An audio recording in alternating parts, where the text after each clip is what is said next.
So I'm delighted I'm spending time with John Corrie, founder of Property Fortress. And John's organising a one-day event this coming Saturday, Saturday the 3rd of December in Blackfriars. So easy to get to. It doesn't really matter which part of the country you're coming from, because Blackfriars is centrally located, easy to get to whether you're flying in from Luton or Gatwick, and whether you're coming in from any direction in London. One of the most accessible venues in London.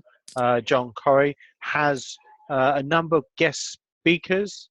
John has said it's not going to be a pitch fest, and I've been attending John's events myself since, I'm not sure when, 2008, maybe slightly earlier, but around that time period. So huge thanks for you joining me tonight, John. John, you're really well known both at large shows such as the Property Investor Show, Property Tribes, plus your own meets as well. I think you've been hosting your meets for about the last decade on a monthly basis. I haven't really gone into a little bit about yourself, but do you want to just let listeners know a little bit about who you are, what you do, and what makes this event on Saturday something which people should look at? So thank you, Brendan. A little background on me. So a technology guy, started a number of years ago, say 35 years ago, in technology in Silicon Valley. Over the years, for almost that whole time period, I've been a property investor. I probably started 2-3 years later after getting to Silicon Valley. I'm a buy and hold landlord in US and UK. I've been investing in the UK since 1994, and approximately 10 years prior to that was when I started in the US.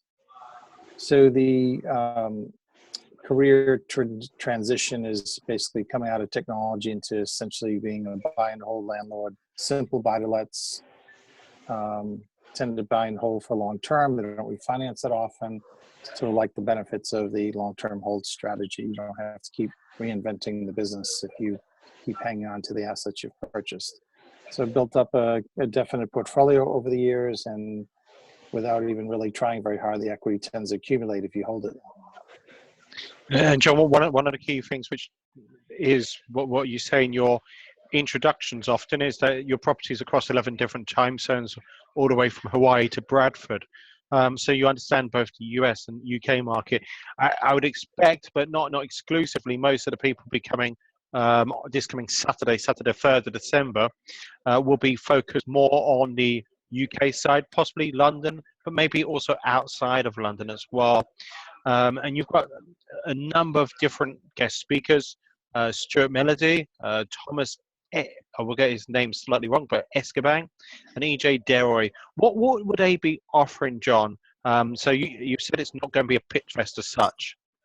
Well, I ran the same event last year at about the same time, and it's meant to be an exercise for people to get their next year's plans sorted. So for this meeting, you're planning 2017, you're looking back at 2016, what went well, what maybe you struggle with, and things like that. And it's meant to be a true workshop. The speakers, if I'll put them in a certain order, so EJ will follow myself, and I'm going to sort of set the tone, and then she's going to come on, and her work is as an intervention specialist. She works with the court system, and there are people who are told by the judge that they're either going to be facing fairly severe penalties, jail time, things like that, or they're going to go see EJ and correct some of their behavior. This is generally with substance abuse or other things like that. And what I asked her to do was come and speak to the group about how it's the voices in your head, it's the inner game that tends to hold you back, that most of the time people's limitations are not the market, they're not the property, they're actually your assumptions about what you can and can't do, and what you feel you need to get done first before you start, or what you need to be doing before you can go to the next level. So I want EJ to lead us through a bit of a mini exercise to how to break through some of those barriers. Mostly not so much to create a full transformation in the day or during the session, because that would be impossible in the time allowed. It's to open people's eyes to how much their success in 2017 is down to how they see the world and how they view things. After that, we'll have a hot seat, which is a mastermind topic. So this is essentially a situation where one of the members of the room will come up and they'll speak about something they're struggling with or something that's holding them back when it comes to their business, what they've tried, what they've been thinking about. The audience will then be invited to provide some clarity questions or task and clarity questions, followed by some actual suggestions from the audience. So you get the benefit of the whole audience contributing to possible solutions. That will conclude with the person in the hot seat deciding what they think they're going to do next in the next week or two or the next month or so, and then taking that on board as an action item for themselves. Later in the afternoon after... Sorry to interrupt. In terms of the hot seat, do people have to apply for that beforehand? Do they have to send you any information about themselves, or is it on the day that you can create that hot seat? It would be possibly good or beneficial for people to get in touch with me ahead of time. I have been known to just pick someone out of the audience, not necessarily someone who's volunteering. Part of growing your business is learning how to adapt and how to be prepared to take advantage of opportunities when they come. But if there is someone that wants to participate in the hot seat and they get in touch, I'm sure we can work some. Sure. So just to focus on that a little bit more, John, what would be the prerequisites of being on a hot seat as an attendee in terms of sending you over some information beforehand, their business plan or some key metrics, or? No. It's way simpler than that. A hot seat is all about sharing a current problem and getting some assistance. It's not a business plan. It's not the whole sort of agenda. It's like the current hurdle, the current thing holding you back. Sure. And so just a simple email with just some details or something would be fine. Okay, brilliant. It doesn't have to be a complex write-up. Sorry to interrupt you, John. I just wanted to get that really useful mastermind session and how people can tap into that potentially beforehand, or maybe be at an advantage beforehand as well. So you mentioned hot seat, and then it goes over to another presentation. Is that right? So what would happen next is we'll have Stuart rounding out the morning.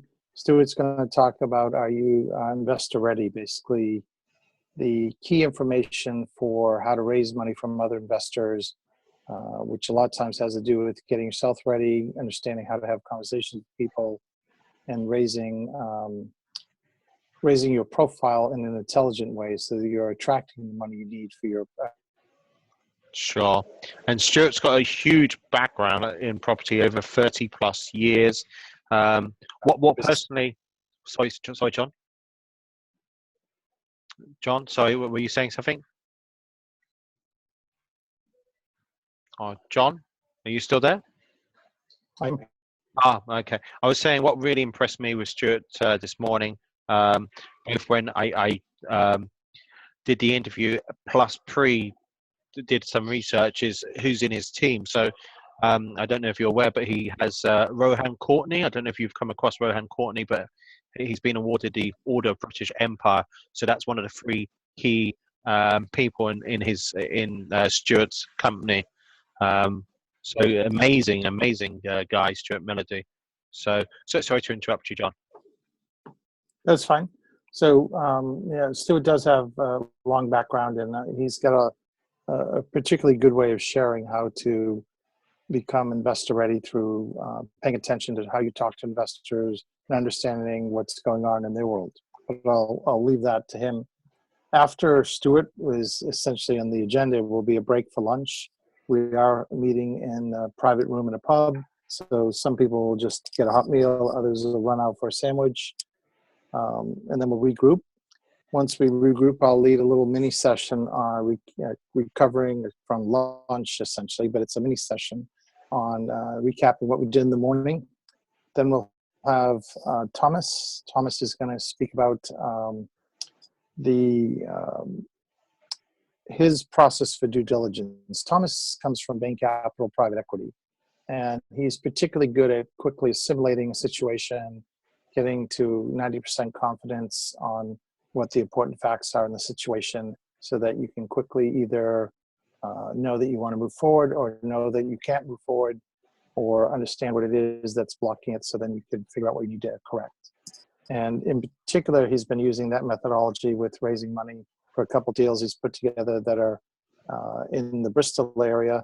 These are title splits or development projects where he's been able to identify with another partner an opportunity and then bring it to a crowdfunding site called Simple Equity to raise money from the crowd, he has to present his due diligence information to them so that they can get their heads around what the opportunity is and decide if they want to invest.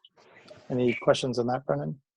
No. So literally just to go through the formalities, that the meeting begins at, is it 9:30, 9 o'clock in the morning, John? Yeah, at 9:30 we have check-in opens.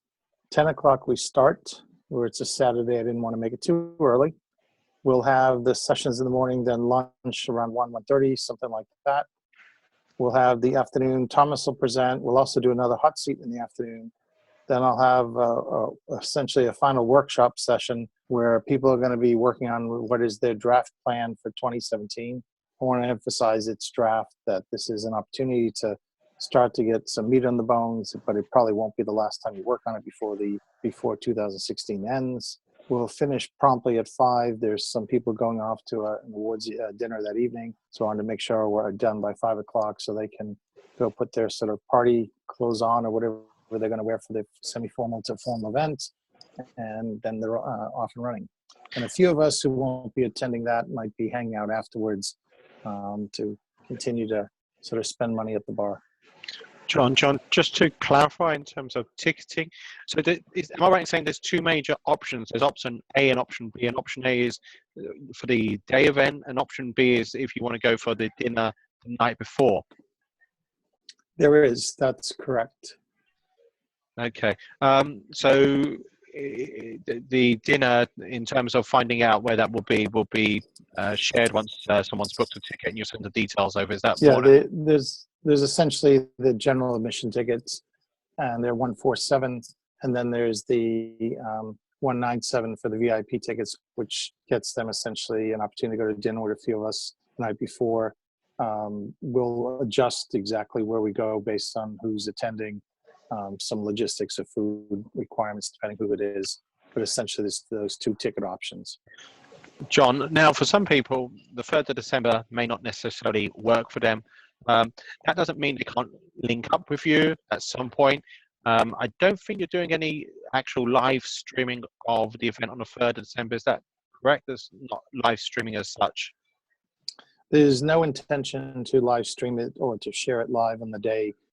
We may create an audio recording, mostly to create a possible transcript if the recording goes well for those who attended that want a copy. There is some thought, I've had a discussion on one of the Facebook groups about not rerunning the event, but actually taking sort of core modules and trying to reformat them into a way that would work if we wanted to broadcast them for those that can't make it to London for the event. Sure. Now, what would be the best way to connect? Oh, sorry, John. Let me emphasize, though, that this is truly meant to be a workshop. There's some people traveling in from different places because it's meant to be quite hands-on. So if I do anything with sort of a broadcast version, it certainly wouldn't be as interactive or as hands-on. It would be quite a bit different because of the format change. Sure. In terms of people connecting with you, what's your preferred method of communication? I know you're quite active on Twitter. Would that be your preferred method, or how can people connect with you, whether it's for this event or whether it's going forward into 2017? So I use different channels. I would probably say there's two that would dominate. One is if people just want to email me direct, that's John, JOHN.Corey, COREY, at propertyfortress.com. So john.corey at propertyfortress.com, or go to the propertyfortress.com website. You can connect through that. And then the second way is you probably could find my profile on Facebook. There's a Property Fortress page on Facebook. That's probably a good place to start, and then you can see my profile from there. And then the listeners can discover more about the events which you do, i.e., but you don't do regular trainings. So this is like a one-off. I know you did one in 2016 and 2015, and now 2016. Actually, to slightly correct you, yes, we did do one in 2015. We are doing this one, and this is very much a end-of-year event to get ready for the next year.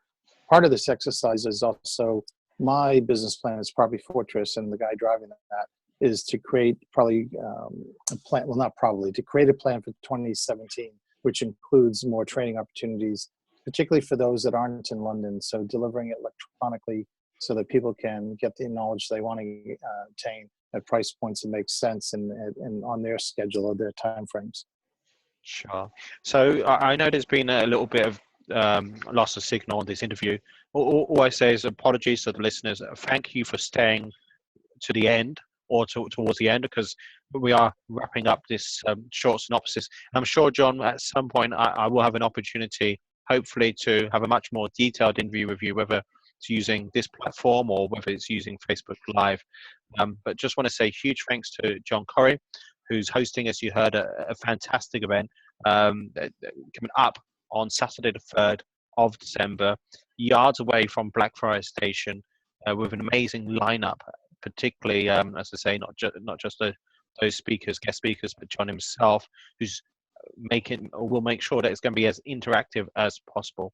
So huge thanks to you taking time out, John, this evening, and I'll share the link for people to find out more about how to book for the upcoming event. Thank you, Brendan. Thank you. Thank you.